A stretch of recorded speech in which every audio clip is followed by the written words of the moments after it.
તો બાળકોના જીવનને ઉત્તમ આકાર આપવા સ્વર્ગસ્થ ધીરુભાઈ અંબાણીના જન્મદિવસ નિમિત્તે રિલાયન્સ ફાઉન્ડેશન દ્વારા કહાની કલા ખુશી શીર્ષક હેઠળ એક નવતર કાર્યક્રમ અમલમાં મુકાયો છે। આ અભિયાન દરમિયાન રિલાયન્સ ઇન્ડસ્ટ્રીના 400 જેટલા બાળપ્રેમી સ્વયંસેવકો શાળાએ જઈને સામાન્ય પરિસ્થિતિમાં જન્મીને પોતાના જીવનમાં નેત્રદીપક સિદ્ધિ હાંસલ કરનાર ઉદ્યોગપતિઓ જેવા કે ધીરુભાઈ અંબાણી, જે.આર.ડી. ટાટા, નારાયણ મૂર્તિ, પી.બી. સિંધુ તેમજ સચિન તેંડુલકરના જીવન વિશે વાર્તા જેવી રસપ્રદ શૈલીમાં વાત કરી રહ્યા છે। આ સ્વયંસેવકોમાં રિફાઇનરીમાં અધિકારીઓ અને તેમના પત્ની, માતા પિતા સહિતના કુટુંબીજનો જોડાયા છે। રિલાયન્સ દ્વારા ધનરાજ નથવાણીના માર્ગદર્શનમાં નિરંતર થતી શિક્ષણ, આરોગ્ય, રોજગાર, મહિલા ઉત્કર્ષની અનેકવિધ પ્રવૃત્તિઓમાં ઉમેરાયેલ આ પ્રાથમિક શાળા કક્ષાથી જ વ્યક્તિત્વ ઘડતરના અભિગમને વાલીઓ, શિક્ષકો અને બાળ ઉછેર સાથે સંકળાયેલ મહાનુભાવો અને સંસ્થાઓ તરફથી વ્યાપક આવકાર મળ્યો છે।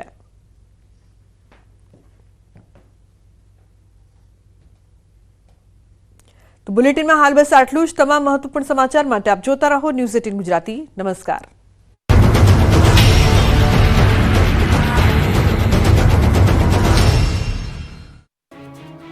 ગુજરાતમાં આંધ્રપ્રદેશથી રક્તચંદન પહોંચી ગયું।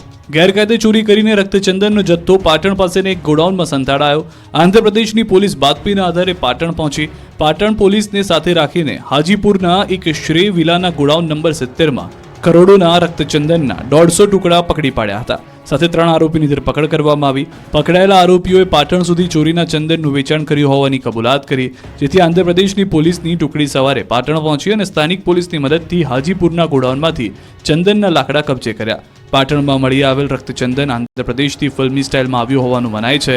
આશરે કરોડો રૂપિયાના લાલ ચંદન તસ્કરી ઝડપાઈ છે। વડોદરાવાસીઓ રોડ પર વાહન પાર્ક કરતા હોય તો સાચવજો। કારના કાચ તોડતી ગેંગથી સાવધાન રહેજો।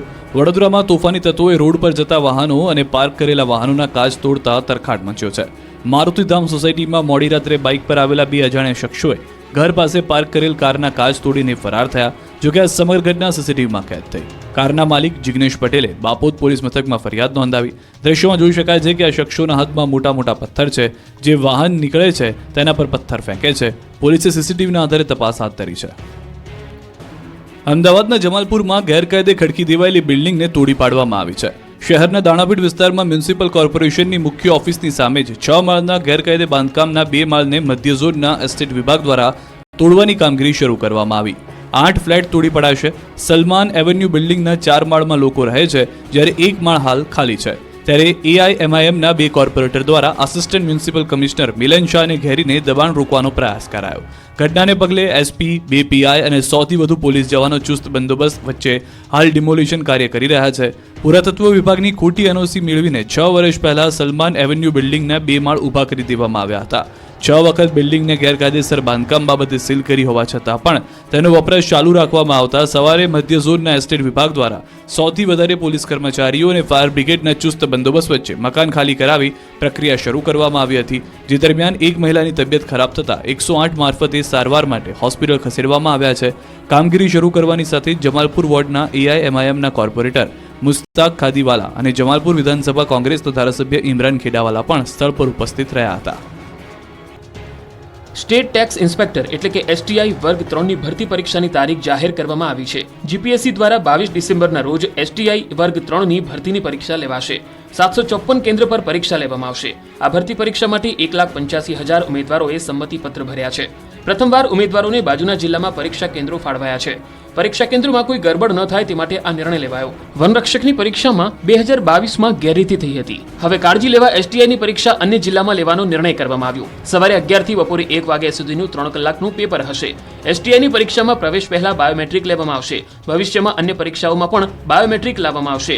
દિવ્યાંગ ઉમેદવારોને ગ્રાઉન્ડ ફ્લોર પર પરીક્ષા આપવાની સગવડ કરાઈ છે। ઉમેદવારોની જરૂરિયાત મુજબ ST બસ વધારે મૂકવામાં આવશે। વલસાડ તાલુકાના બે ગામની પ્રાથમિક શાળામાં શિક્ષક તરીકે ફરજ બજાવતું એક શિક્ષક દંપતી છેલ્લા 4 મહિનાથી શાળામાં સતત ગેરહાજર રહેતા શાળામાં અભ્યાસ કરતા વિદ્યાર્થીઓનું ભણતર પણ અટકી ગયું છે. લોકોએ તપાસ કરતા આ બંને પતિ પત્ની શિક્ષક દંપતી માત્ર વોટ્સએપ પર મેસેજ કરી રજા પર ઉતરી વિદેશ જતા રહ્યા હોવાનું બહાર આવ્યું છે. વલસાડ તાલુકાના અંડરગોટા ગામની જિલ્લા પંચાયત શિક્ષણ સમિતિ દ્વારા સંચાલિત અંડરગોટા પ્રાથમિક શાળામાં આ શિક્ષકો નોકરી કરે છે. ધોરણ 6, 7 અને 8માં સંસ્કૃત અને ગુજરાતી વિષય ભણાવતા શિક્ષક ભાર્ગવકુમાર પંડ્યા છેલ્લા 4 મહિનાથી શાળામાં હાજર ન રહેતા પોલ ખુલી છે. આ અંગે શિક્ષણ વિભાગને રજૂઆત કરતા બાજુના ગામ ઓજારપાળ ફળિયાની પ્રાથમિક શાળાની શિક્ષિકા દ્રષ્ટિ પંડ્યા પણ સતત 4 મહિનાથી ગેરહાજર હોવાનું બહાર આવ્યું હતું. બંને પતિ પત્ની છે જેઓ કોઈ પણ જાતની શિક્ષણ વિભાગને જાણ કર્યા વિના કે તેમની મંજૂરી વિના વિદેશ જતા રહ્યા હોવાનું બહાર આવ્યું છે. નોટિસનો પણ જવાબ નહીં આપતા હવે શિક્ષણ વિભાગ દ્વારા તેમના વિરુદ્ધ કાયદેસરની કાર્યવાહી હાથ ધરી છે. જૂનાગઢમાં અપાગીગાની જગ્યા સત્તાધારના મહંત વિજય ભગતનો વિવાદ શમવાનું નામ નથી લઈ રહ્યો. સત્તાધાર વિવાદમાં હવે મેંદરડાના ખાકીમઢીના મહંતની એન્ટ્રી થઈ. સુખરામદાસ બાપુ વિજય બાપુના સમર્થનમાં આવ્યા. સુખરામ બાપુએ વિજય બાપુ પરના આક્ષેપોને ફગાવ્યા. સાથે જ આવી પવિત્ર જગ્યાને કેટલાક લોકો બદનામ કરી રહ્યા હોવાનો દાવો કર્યો. સત્તાધારને બદનામ કરતા ખોટા નિવેદનો ન કરવાની બાપુએ ચેતવણી પણ આપી. સત્તાધારના મહંત વિજય ભગત પર તેમના ભાઈ નીતિન ચાવડાએ વ્યાભિચાર સહિતના ગંભીર આક્ષેપો કર્યા છે. જોકે વિજય ભગતે આ આક્ષેપોને ફગાવ્યા છે અને સમાજને ગેરમાર્ગે દોરવામાં આવી રહ્યો હોવાનું નિવેદન આપ્યું. બીજી તરફ સમગ્ર વિવાદ મામલે ભાવનગરમાં નીતિન ચાવડાના ઘરે વિસાવદર પોલીસ નિવેદન માટે પહોંચી હતી. નીતિન ચાવડાનું નિવેદન લીધું છે જેના ગંભીર આક્ષેપોથી ચકચાર મચી છે. એ અપેક્ષા છે કે એના બધા ગોરખ ધંધા બંધ કરી દે, ધાક ધમકા પણ બંધ કરી દે. એની દુઃખ તિરક મારી પાસે ઘણી બધી છે. એના જે કૌભાંડો મારી ભેગો 14 વર્ષ રહ્યો છે માણા, મેં એને જ ભણાવ્યો છે. એ પાયા વિહોણા આક્ષેપો છે, એકદમ પ્રલોભન અને એને કઈક લાલચ છે, કઈ પણ એ સમય જતા અમે આપશું. સત્તાધારને જે લોકો બદનામ કરવાની કોશિશ કરી રહ્યા છે ને એ લોકોને અમે વિનંતી કરીએ છીએ કે તમે આસ્થાને સાથે ચેડા ના કરો.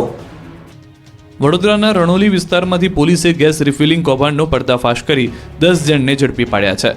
રણોલી ખાતે ઇન્ડિયન ગેસ એજન્સીના ગોડાઉનની યાર્ડમાં ચાલતું હતું કૌભાંડ. શ્રીનાથજી ભારત ગેસ એજન્સીના સુપરવાઇઝર અને અન્ય કેટલાક લોકો કમર્શિયલ ગેસ સિલિન્ડરમાંથી પાઇપ વડે ગેસ કાઢી ખાલી બોટલો ભરતા. આ અંગેની ફરિયાદ મળતા એસઓજીએ રેડ પાડી. પોલીસે ઘટના સ્થળેથી ગેસ સિલિન્ડરોના મોટા જથ્થા સાથે સુપરવાઇઝર મયુદ્દીન બેલીમ સહિત 10ને ઝડપી પાડ્યા. જ્યારે સૂત્રધાર હિરેન મહેતાને વોન્ટેડ જાહેર કર્યો. તમામ કર્મચારીઓને રંગે હાથે ઝડપી પાડ્યા. ત્યારે 166 જેટલા ગેસના બોટલ સહિત 7 લાખનો મુદ્દામાલ જપ્ત કરી કાર્યવાહી કરાઈ છે. નમસ્કાર, આપ જોઈ રહ્યા છો ગુજરાતની number 1 news channel news 18 Gujarati. આપણું ગુજરાત સાથે હું છું સિદ્ધાર્થ ધોળકિયા. મહત્વના સમાચારથી શરૂઆત. સુસવાટા મારતા પવનથી ધ્રુજ્યું ગુજરાત. બર્ફીલા પવન ફૂંકાતા ગુજરાત બન્યું ફ્રીજ. ગુજરાતમાં કાતલ ઠંડીનું મોજું ફરી વળ્યું છે. સૌરાષ્ટ્રથી લઈ કચ્છ અને ઉત્તર ગુજરાતને લઈને દક્ષિણ ગુજરાત સુધી બર્ફીલા પવન ફૂંકાતા આખું ગુજરાત જાણે ફ્રીજ બની ગયું છે. ગુજરાતમાં શિયાળાએ એક અઠવાડિયાથી એવો અડીંગો જમાવ્યો છે કે ગુજરાતીઓ થરથર ધ્રુજવા લાગ્યા છે. રાજ્યભરમાં ઠંડીની સાથે ઉત્તર તરફથી ફૂંકાતા બર્ફીલા પવનને કારણે લોકો ઠૂઠવાઈ ગયા છે. હાર થીજવતી ઠંડીના કારણે રીતસરનું ગુજરાત ધ્રુજી ગયું છે. ઠંડા પવનોથી થથરી ગયા ગુજરાતીઓ. જાણે કાશ્મીર બની ગયું હોય તે રીતે શિયાળાએ બરાબરની જમાવટ કરી છે. મોટાભાગના શહેરોમાં પારો 12 ડિગ્રીથી નીચે પહોંચી ગયો. સતત ઝડપી ગતિએ પવન ફૂંકાતા મહત્તમ તાપમાનમાં ઘટાડો થયો. સતત ત્રીજા દિવસે